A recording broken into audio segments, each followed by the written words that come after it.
Welcome to Wildspire. You get to be a fly on the wall for my intimate conversations with entrepreneurs who are changing the world. I'm your host, Stephanie Benedetto, coach, storyteller, and unmarketer at The Awakened Business, helping coaches and change-making entrepreneurs unleash their inspired message and share it with playful unmarketing. I'll ask curious questions and explore uncharted waters with my guest today. Anything can happen when we step into the unknown of infinite creativity, and that's where we're going to play.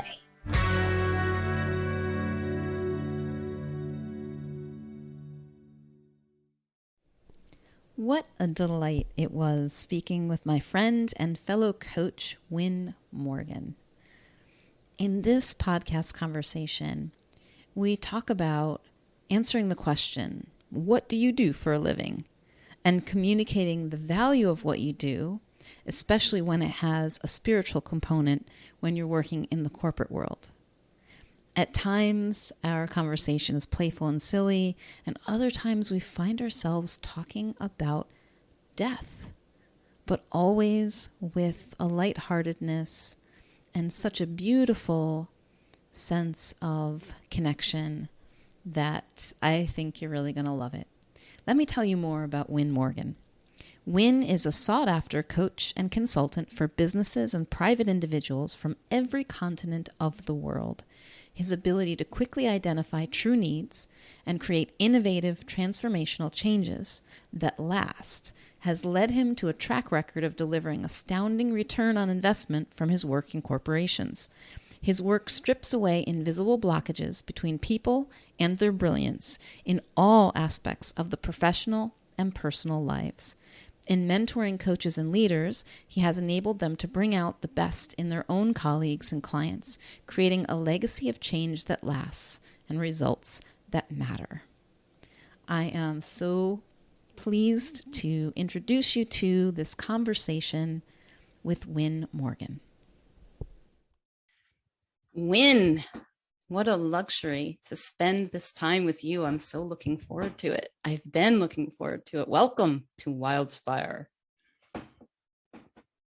Wildspire, that's such a cool name, especially the way that you just said it, because I don't think I've heard you say it that way. I don't think I've ever said it that way before. I'm like, why did I say it in a deep voice? Like it's. Do you know where that came from? For me, big voice? No. Wildspire, what it means. Like, what does it say to you? I'm curious. All right, so let me think. Well, inspire from a place of pure unfilteredness. So the wildest part of me, the bit where I do not have attention on me whatsoever, my inhibitions are zero, and it's that bit, an inspiration from that place is what I've just made up it to be. I like it. I think that catches the spirit of it. I was playing around with words, and I did this for days trying to find a title for this podcast. And I had all kinds of words. And then I said, none of these words, these real words are doing it for me. I want to make something up. So I started taking some of the words I liked and combining them and putting them together. And I had words like playspiration. And I was like, whoa. Yeah. And then I got blown with that one too. Yeah. But then I found Wildspire, and it had wild creation for me, which is something I've talked about for some years. Of course, inspiration, which just feels like it's something that I'm in a lot. And also, it sounds like wildfire. Like it has this idea of spreading like wildfire. And so all of them are in that for me, because the idea behind it was to broadcast and amplify the messages of these people doing amazing stuff in the world. Cool. I like it. So let me see. Yeah, I want to talk about how we first met, when I first met you. And it was in person. It was in person. I think it was more than 3 years ago now. Might have been 3 years this month. Yeah, yeah. So we were in Santa Monica at the Genius Catalyst event. And I just remember what I loved about you before we ever spoke. You were assisting with the video, and I saw you sitting behind that camera. And every time Michael would do something funny, you know, he's up to his antics, you would just like, you were laughing and you were so delighted in it. And I felt the same. And so I was like, you and me. So that's when I first really, really noticed you. And I was like, oh, he looks fun. You know what I remember funny about that someone asked me an afternoon, how's your video business going? And so, what do you mean? You know, your cinematography and all that kind of stuff. I said, that's not what I do. What are you doing then? You're on the camera. Well, I'm on the camera today. I'm on second camera today, and I'm just doing anything that will help. So what do you do? I said, well, I didn't know how to answer that then, other than coach. Oh, you do this kind of stuff? I said, yeah. Oh, okay. So it was just like funny. And I talked to the main guy who was in charge of all the AV and camera work, a guy that you also know, David Beeler, who's become a good friend over the years, via Michael Neal. And I said that to David, and he got such a kick out of it. I'm going to start calling you my assistant now, David said to me, and it was just, we got such a, it was so fun. It's so fun. But what I do remember vividly about that entire experience over those 9 months at Genius Catalyst with Michael and everyone there, either virtually or in person in that room, was literally how much fun everyone had in creating stuff and seeing what was in their way. It was just such a great exploration. Mm-hmm. So I'm curious, when you said that you didn't know how to answer that question then, like to say, what, well, what do you do? How would you answer that question now? I help people, and then I don't know where it goes from that, but I say, yeah, I help people and companies. Majority of my work is, well, I'd say majority. It's about 50% right now is corporate work. It used to be higher. It used to be 80% plus. And then private individuals who pay for themselves for coaching and or mentoring would be the other half right now.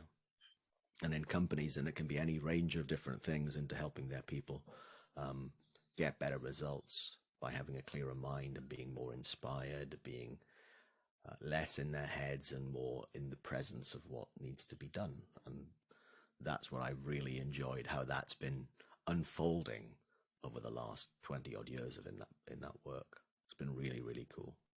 But the other reason, going back to why I found it difficult, I think, to answer that question when the person asked that, is that my ego got involved.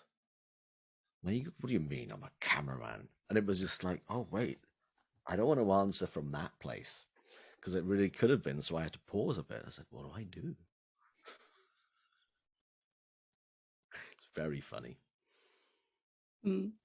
I love that you caught it there and chose not to answer from that. But it seems to me, it's occurring to me as you're saying this now, Wyn, that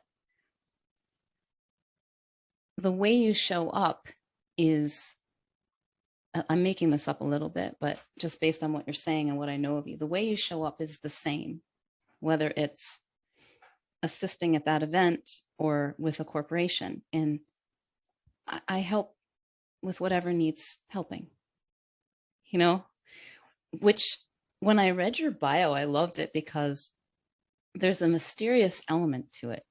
And I don't know why. I don't have it in front of me at this moment, but I felt a mysterious element in it. I don't know that it's in there or even that it's intentional, but I'm like, what does he do? Like, I know he's helping these I mean, there was power, but I was just like, and by doing what? Like, what does that mean? And I liked that, actually. I really liked it. In my family will ask me the same question. What do you actually do? My brother's second youngest child, Luke. So he's my second youngest nephew, and he's well into his 20s now. he said, "What do you actually do?" And everyone around the table, including my mother, said, "Yeah, good question, Luke. What do you do?" And I still don't think he really got it.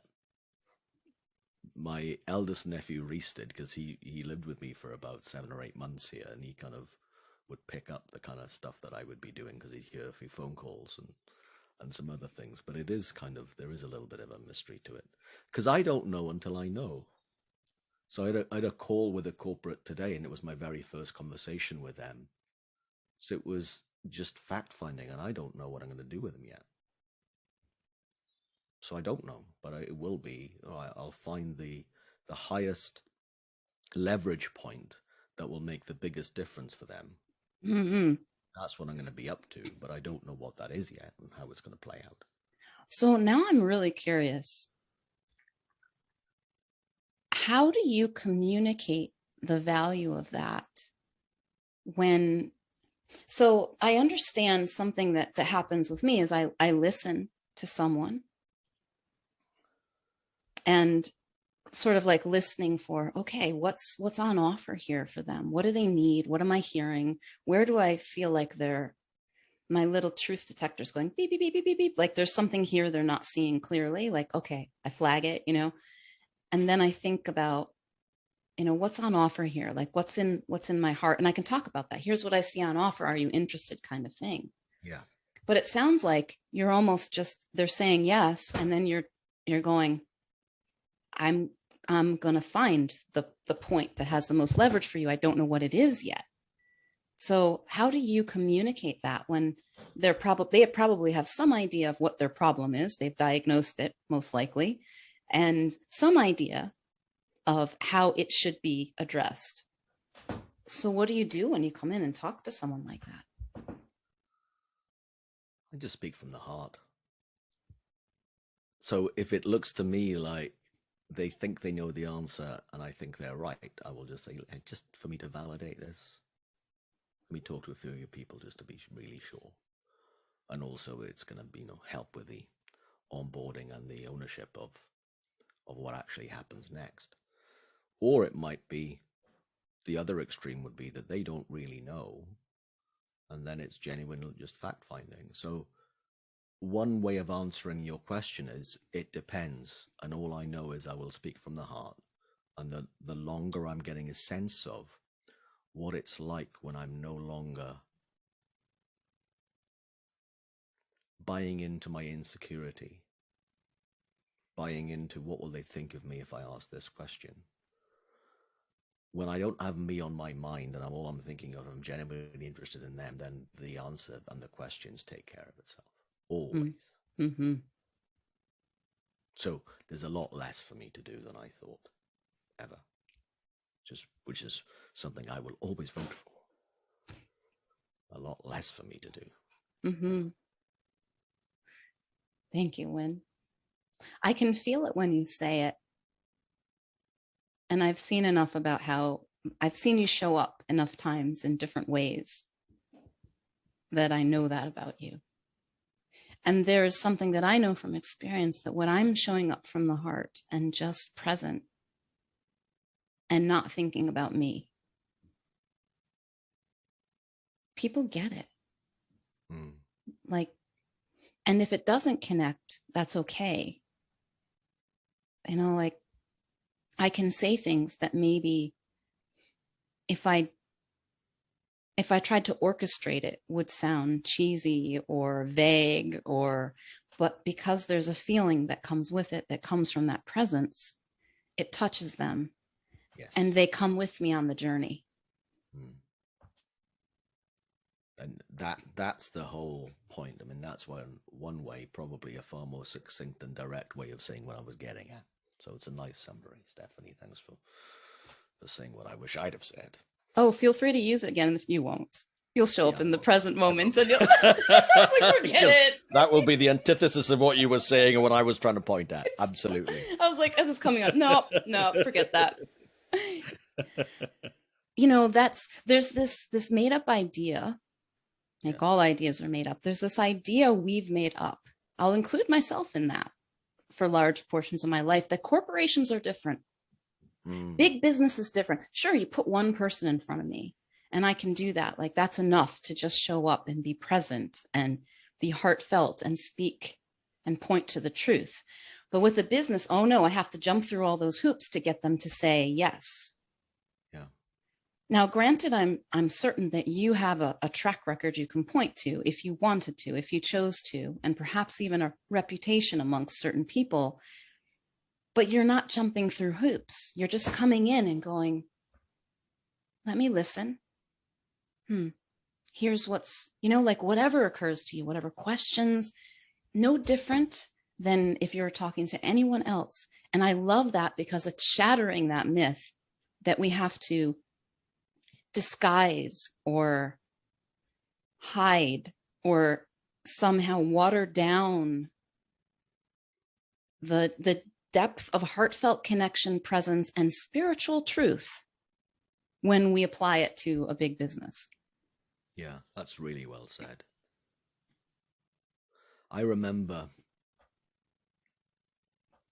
having a very in-depth conversation with a group, they were the board members, they were the C-suite of a company. And they were noticing that their people were just not in growth mode, business growth mode. And they were very much about playing it safe. And they tried lots of different learning and development interventions over the previous kind of 3 to 4 years, and nothing was really sticking. And I was asking them some of the things that they had tried, and there was a few theories that had been kicking around in the business, from a few books, and well-meaning, really good stuff, in fact. What it was pointing to was really good stuff. But it was really interesting that in their minds, there was this one notion that they needed to do with their existing and potential new business-to-business clients, and it was, how do we get credibility quickly? And the how to get credibility was, okay, here is all the things we're going to tell them about how good we are and what we've been doing in the past. And I said, is it working? And I said, well, not really. They said, it's, we've got a credentials deck now, at least. And I said, well, how long is it? It was horrifically long. And they said, but, and I mentioned that does seem like a long credentials deck. I don't know how much I would listen to that if I was a potential client or even an existing client of yours. Yeah, well, they don't do that. They just take out a certain number of pages. Well, how many? Well, I think this number, right? It was in the 40s from a 120-page deck. I'm not kidding, okay? And wow, okay. So your people go in and they talk about themselves for about 40 pages in a PowerPoint deck. I don't think that's going to help in your credibility at all. And they said, what do you mean? We've read the books. Well, in my experience, I've said the best way of getting credibility is by being present. The whole, the room kind of went quiet, and it was a virtual room, but everyone just went quiet. And well, we hadn't thought of it like that before. Yeah, that would make a difference. I said, yeah, it would. And it would answer all the questions that you're trying to get about how do we build relationships quickly with existing contacts in existing businesses and also new. It would answer an awful lot of it. Right, how do we do that? Okay, cool. Well, that's a start. That's a start. Right. Well, we're on to something here then. Okay, yeah, cool. But that evolved from a conversation, genuine fact-finding, as opposed to, I have an agenda in mind. This is the solution. Let me get them to give me the answers I want to hear so I can do what I want. Right? No. Total opposite of that. So anyway, that's a quick story behind the notion of presence and how powerful that actually is and what can get in the way. And I hinted at it earlier on. If I've got me on my mind and I'm taking that thinking seriously about me, then I'm not going to be present. And that's the only thing that'll ever get in my way. I'll take a thought seriously.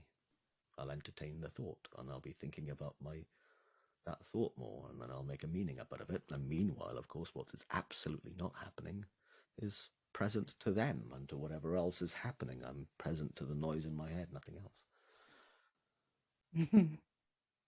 And you're just magical. Oh, thank you. And I'm really glad to know that that's just truth talking as opposed to Wyn.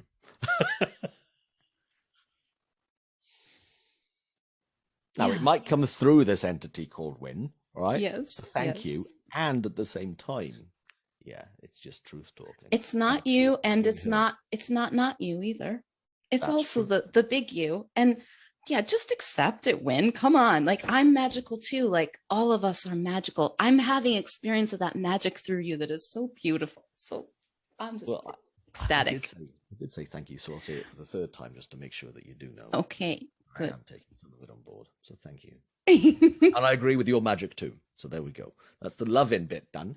John and Yoko will be very pleased. And for those of you who don't know who John and Yoko are, Google it. Oh, Wyn. I don't know what happened when you were saying that. And I don't know if you could see it on my face, but I was like so moved. I love the thought of you, how I'm seeing a group in business, right? This is a group of people who've come together to create something in the world. That's all a business is. Yeah. Individually and collectively as a group. And there's a vision. There's the power of creation moving through them. And they're hurting or stuck or frustrated in some way. And in walks Wyn. The magic and truth of the universe as Wyn, in the form of Wyn, and is just with them. And that conversation, like pointing them to presence as the thing that's going to get them what they desire. That's the thing that is going to lead the way into everything else. It's where everything we're looking for lives, including clients in business. Mm-hmm. Just touches me with the truth of it, the simplicity of it, and they heard you. They might not even know what they were really hearing. They thought, oh, that's another tactic. Let's get present. Like, how can we do that, right? Yeah. But they're being heard that and went, that makes sense. That's true. We're always better when we're present.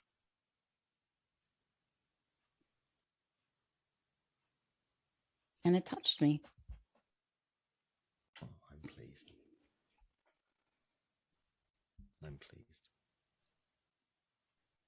Also, thank you so much for indulging that line of. I wasn't planning to ask you about any of that stuff, but I have been curious because I thought I've seen you show up so beautifully in conversations with coaches, which is where I see you most often, is in your transformative coaches club and in that community.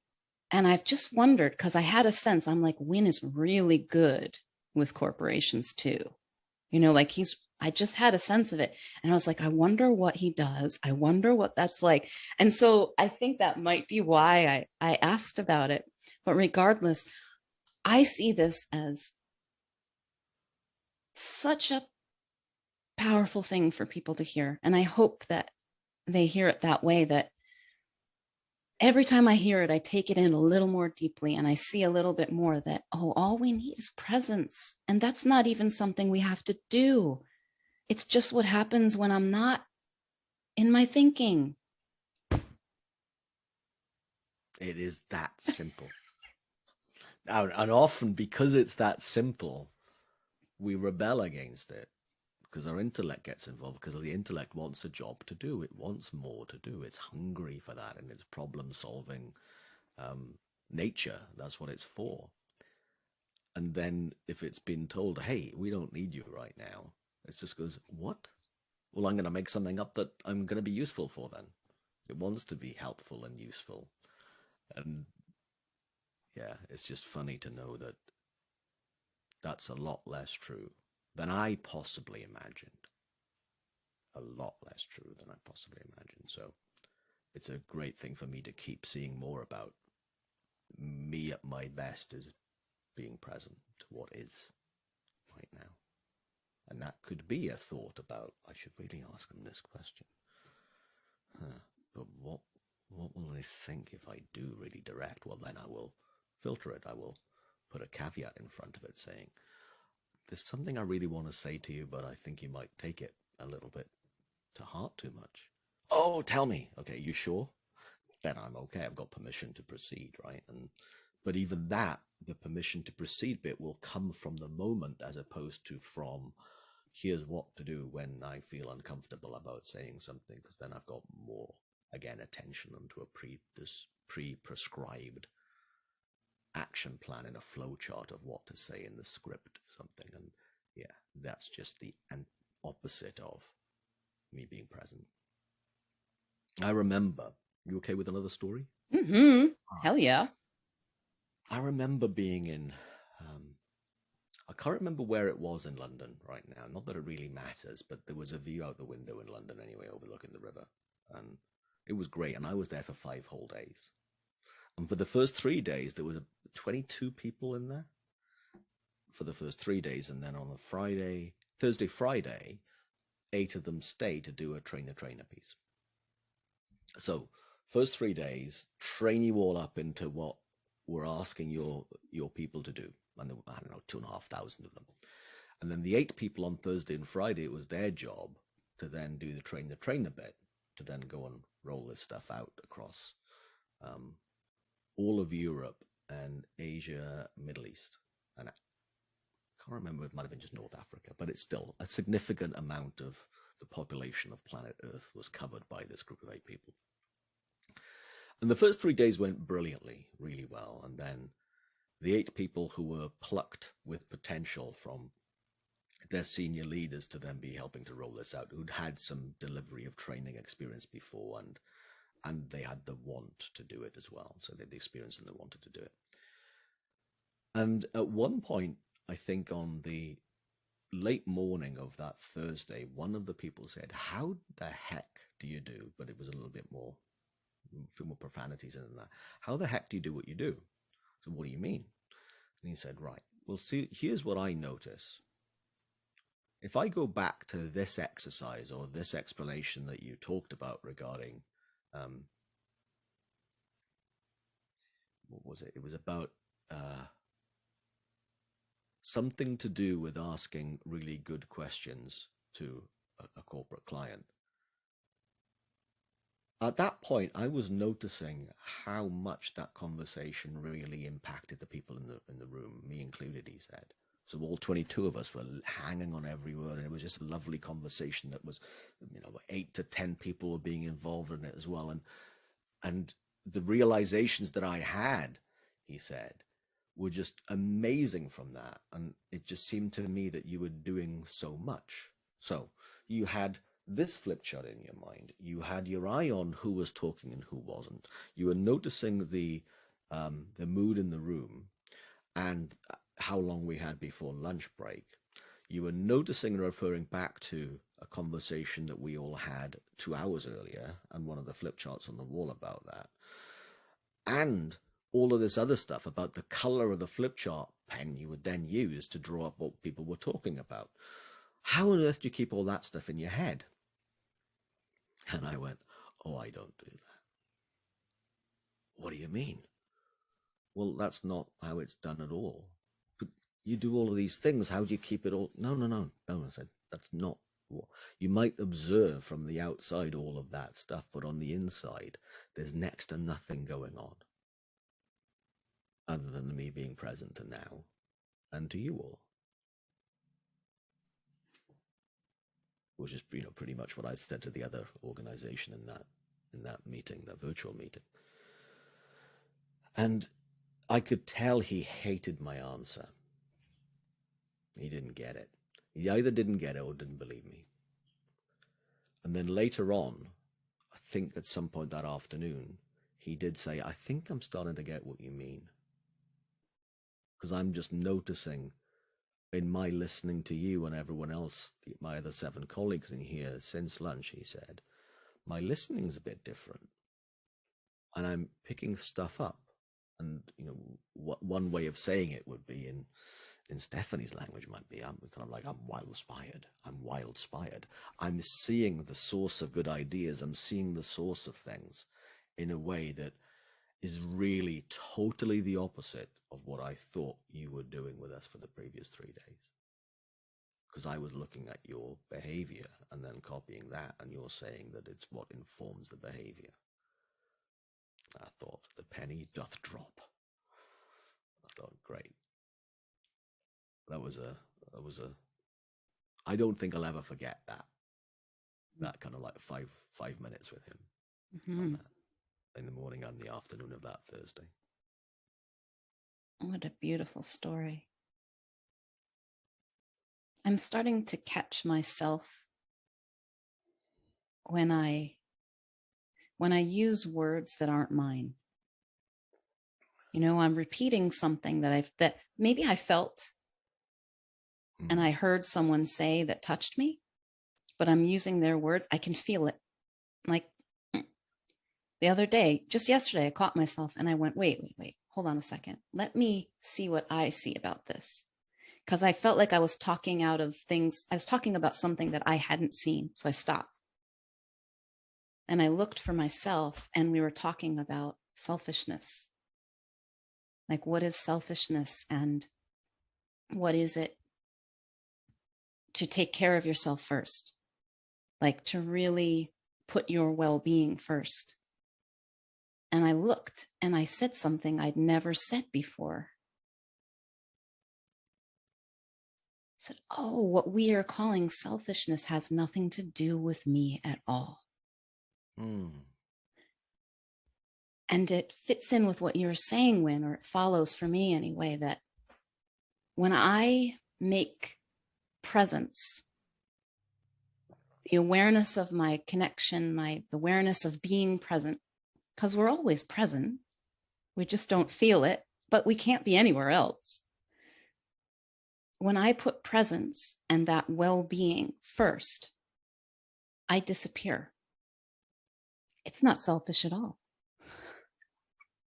It's actually far more selfish for me to go, oh, I couldn't possibly because this person has that need and I have to meet this person. And what will people think if I do? That's all about me.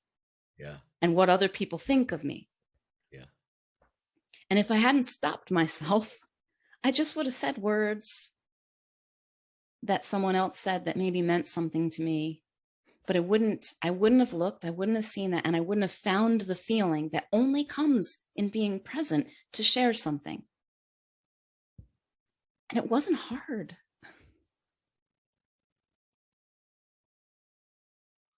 Awesome. Can I pick up a point on that? Yes, do.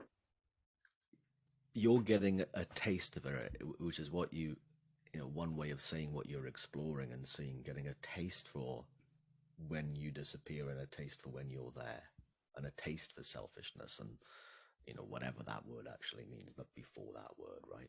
Mm-hmm. I think that's the only thing that I ever need to keep an eye on is, what am I present to? Am I present to my noisy, churny stuff in my head, or am I present to what is life? My eyes out there, or eyes in here? And it's come down to something now that when I talk to people about performance and all this other stuff, which is behind anything that anyone wants to do in life in general, but of course in the corporate sense, or in artistry. We're talking to a few artists recently in various industries. That sense of flow and absolute absence of self. Not self-awareness, self-consciousness. I actually think that there's not that much difference between the two. I don't think, you know, when we're analyzing our self-awareness, that's when we become, you know, self-analytical. When I'm reflecting on me, it's fine to do that when that's its purpose. But when I'm actually meant to be doing a job, whether it is in someone last week acting in a rehearsal, somebody else as an artist actually in drawing and painting, or whether it is a senior leader developing their people, or a one-to-one coach. The less attention that they have on themselves in that, then it's the absolute antidote to low performance. Because the only thing that actually takes me out of it is how much attention I've got on me. I don't want to have my attention on me. I'm bored of that. And I love the aliveness of what is when I'm looking out there. Because I'm like a 3-year-old all the time then.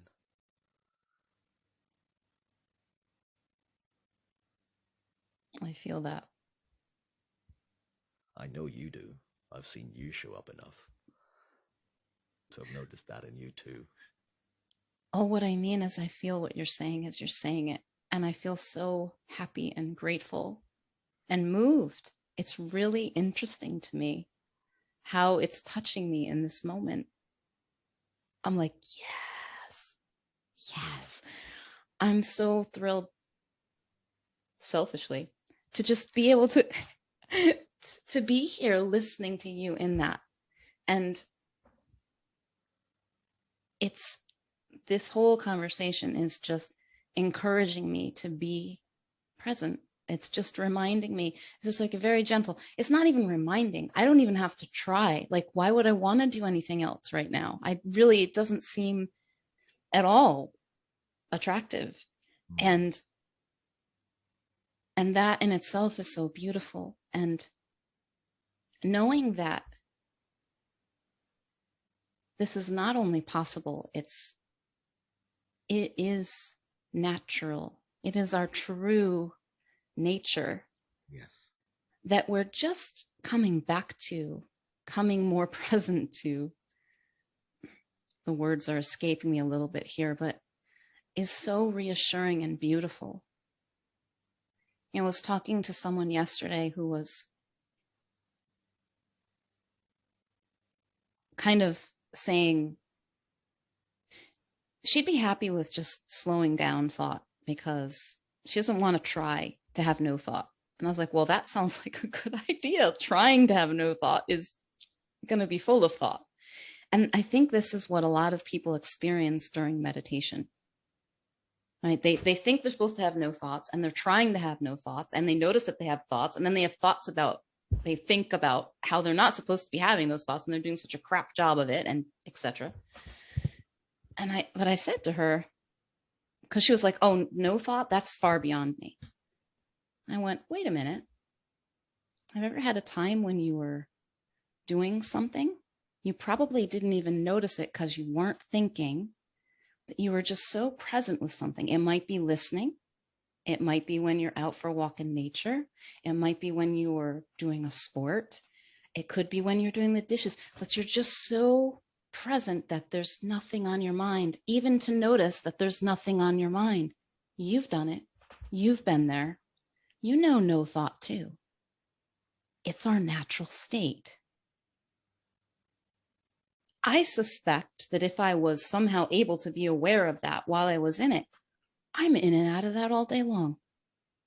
And it's so ordinary and so extraordinary. It is. It's a really good point that you made there about ordinary and extraordinary.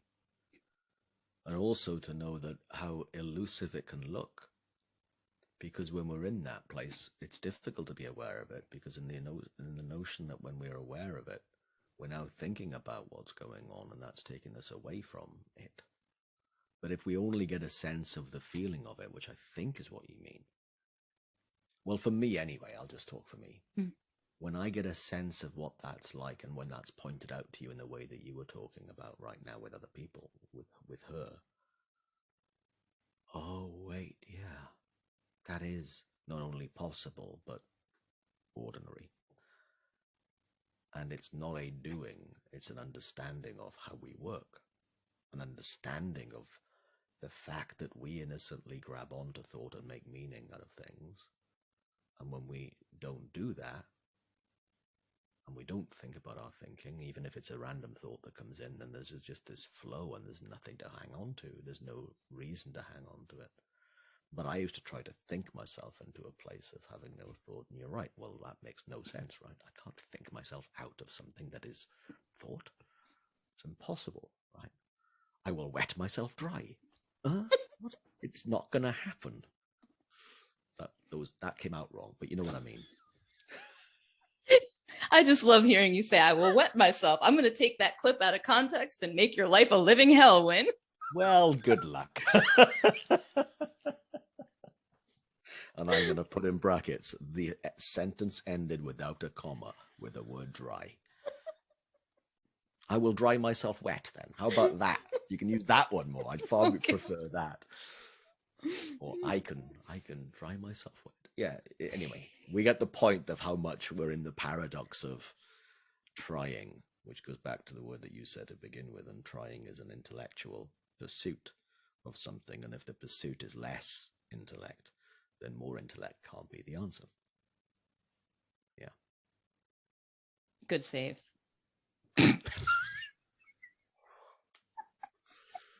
Might have got away with it. I guess we'll find out in the next 5 years.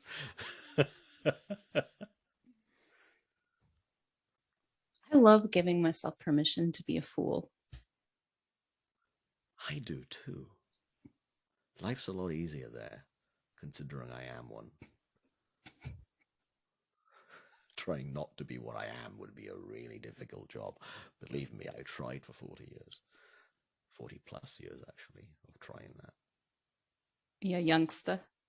Yeah. Yeah. I like the fact that I think it's Merlin. The wizard Merlin, in one of the stories about Merlin, is that he gets younger with age. I get what that means.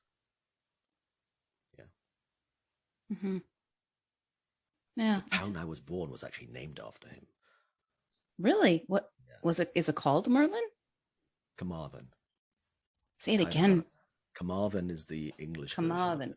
Mm-hmm. Or in Welsh, it's Caerfyrddin. Caerfyrddin, and the Welsh word, which is where Merlin came from, is Myrddin, Caer Myrddin, or the fort of Merlin. Yeah, that's where I was born. You were destined to grow younger as you age, Wyn. I know. It's far nicer than the Benjamin Button story. Oh, yeah. Yeah. I wonder what's beautiful about that, too.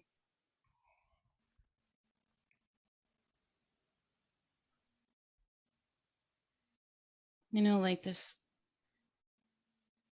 I'm thinking about the judgments that I have about aging. And that there's something wrong about it. Things not looking the same, getting a little, saggier, a little wrinklier, a little achier, like stiffer and, like not working so well as they used to. And when I'm showing up present with it, it doesn't really look like that's something wrong. It looks like another color in the palette of experience. And I've been doing a lot of thinking about death lately without really setting out to. Just, I'm sort of drawn to it. Not from a morbid sense of like, I like to scare myself, because it's not scary the way I'm thinking about it. And I'm just seeing a lot of beauty there. I used to think it was beauty despite the pain of death, because it's so often clarifying. I spoke to someone yesterday who said, if I knew I had 6 months to live, I'd be ecstatic, because all that pressure I have about what I need to do would just be gone. So that's one way that people sometimes seem to show up with death. Like, oh, okay, I'm giving myself permission now. I don't have to worry about any of that.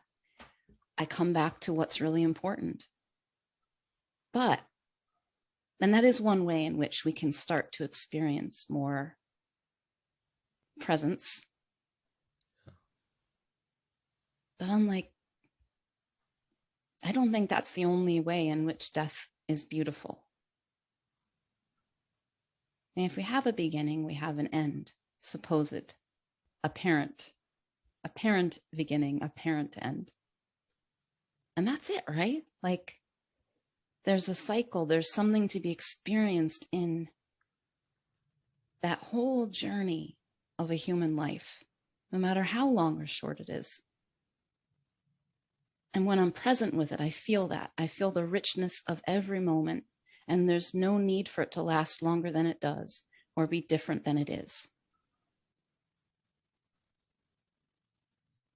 Anyone who knows me well would know that there were times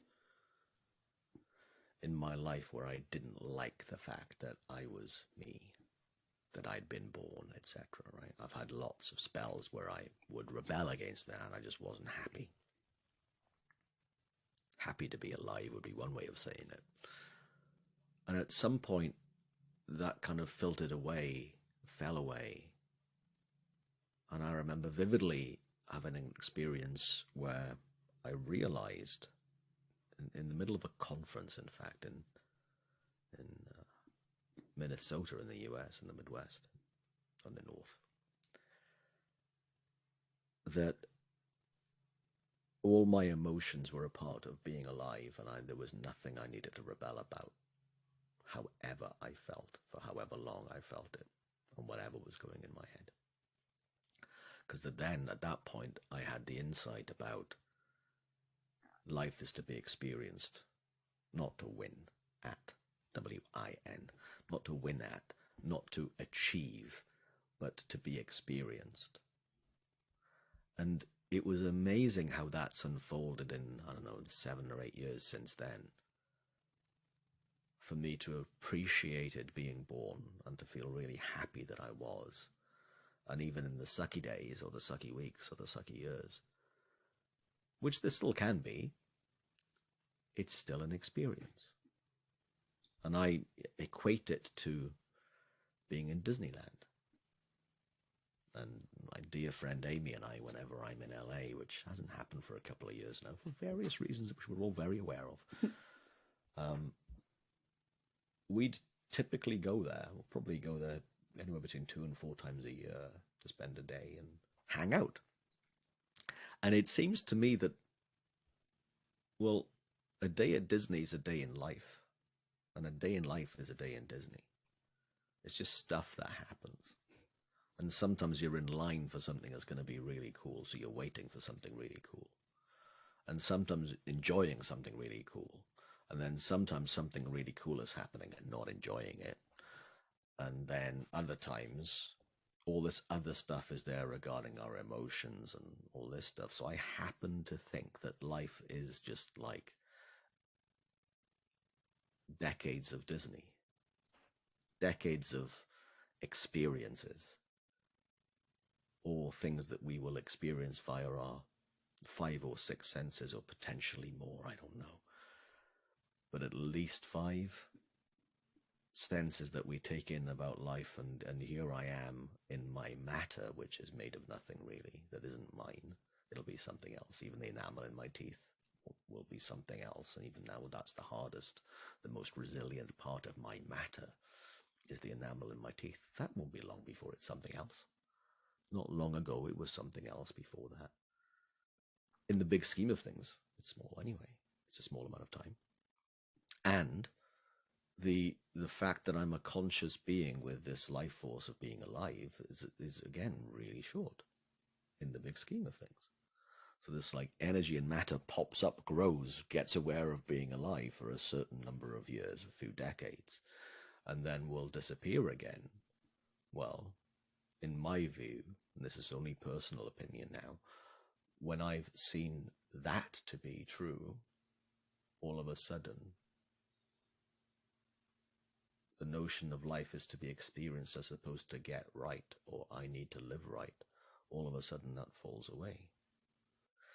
And I'm a nicer person, kinder person, feeling more alive, far more compassion for others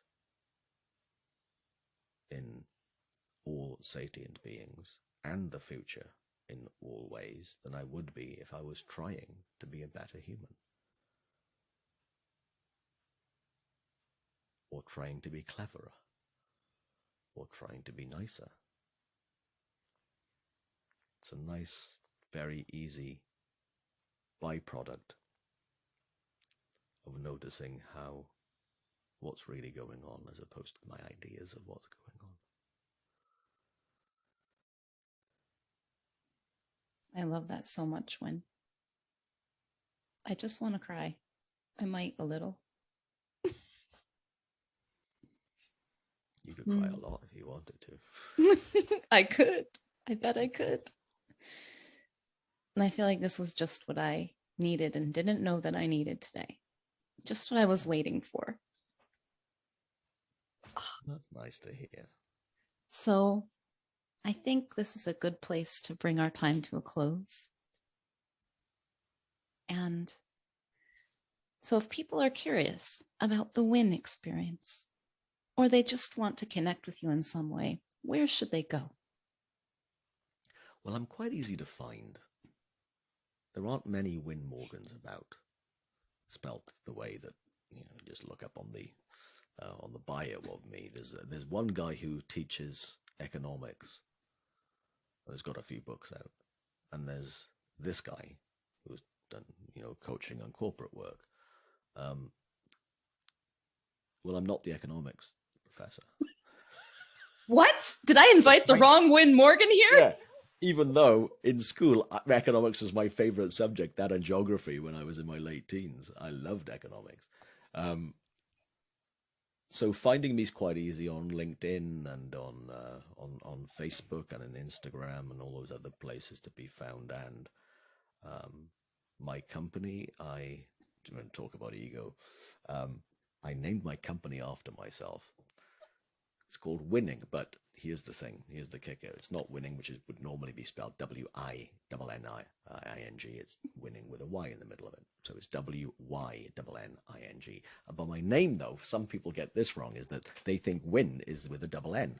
No, it isn't. I'm not the Wyn of the person who has those places in Las Vegas, not the Wyn Hotel guy, which is not that person's real name anyway. Because in the traditional way, you wouldn't have a man called Wyn with a double N. Just wouldn't happen. So it's a version of the Welsh word for white, pure, innocent, virginal, all that kind of stuff, which, of course, when I was born, was true. I was innocent the day I was born and the day I was given the name Wyn. Yes. Oh, honey, that is who you are. I'm going to start using Wyn as a verb. Wyn with a Y as a verb. And I'm going to use it to mean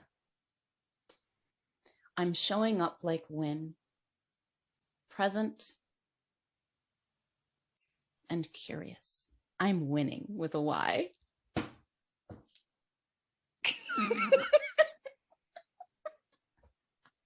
There's worse ways of people to think of me as a verb, I tell you, so I'm fine with that. I know, I have heard people talk about like when your name turns into like, oh, you really pulled a Stephanie there on that one, didn't you? Yeah. There was that episode in Friends where, oh, you got a Ross. Oh, you got a Ross. I mean, I'm glad this version is nicer than that. Oh, it's much nicer. I'm just gonna, I didn't have a good description with it, but I'm just like, oh, I'm gonna win it today. Like that. I'm gonna win it. It's almost like winging it. Like that. Go for it, Stephanie. Be my guest. I'm also gonna put in a plug for your podcast that you co-host with the lovely Kate Roberts. Yes. Under the Noise. My favorite podcast because of the way you win it and the way she Kates it. It's in the way she Kates it. That's cool. And seriously, when I say that, I absolutely love it. The way the two of you show up and explore things together. And, you invite guests in as well. But I particularly like the conversations between the two of you. They're just very creative, exploratory, lots of quiet. I've heard it said that people have commented that they fall asleep listening to your podcast, and it is so relaxing. So if that's your cup of tea, please check it out, Under the Noise. And my deepest thanks to you, Wyn, for being with me today. Thank you very much. It's always a pleasure to talk with you, Steph. Thank you.